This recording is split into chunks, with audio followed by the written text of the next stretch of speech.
Le cancer colorectal touche à la fois les femmes et les hommes. Il peut se manifester sous la forme de sang dans les selles, de douleurs abdominales, de troubles du transit comme une constipation, des symptômes de diarrhée ou d'alternance des deux, et plus rarement par une complication à type d'occlusion ou de perforation. Mais il est le plus souvent asymptomatique.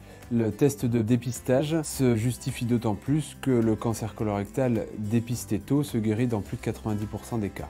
En cas de résultat positif, on peut retrouver un polype qui peut être retiré lors de la coloscopie ou parfois un cancer avéré qui doit faire l'objet d'un traitement spécifique et le plus souvent d'une prise en charge chirurgicale qu'on appelle colectomie. Des progrès ont été réalisés en ce qui concerne ce type d'intervention qui se déroule désormais le plus fréquemment par voie mini-invasive, qu'on appelle célioscopie, qui s'intègre dans des protocoles de réhabilitation améliorée après chirurgie qui permettent une récupération très rapide. En revanche, certaines tumeurs sont découvertes à des formes plus tardives et nécessitent un traitement par chimiothérapie.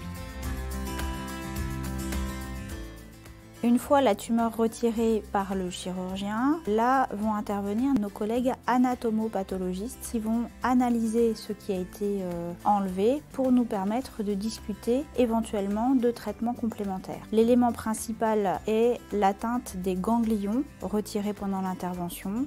En cas de ganglions malades, on va être amené à proposer une chimiothérapie qui va combiner 2 médicaments.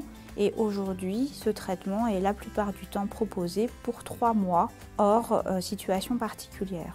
La chimiothérapie va associer 2 médicaments. Ces médicaments, un est administré obligatoirement sous forme de perfusion. Le deuxième peut être proposé sous forme de comprimé qui limite la durée d'administration du traitement, mais qui est aussi efficace que le proposé sous forme de perfusion. L'autre élément important de cette analyse va être de vérifier si la tumeur comporte des arguments pour dire qu'il y a une prédisposition génétique à la survenue de ce cancer. Dans ce cadre-là, on va pouvoir proposer des examens de dépistage pour l'ensemble de la famille.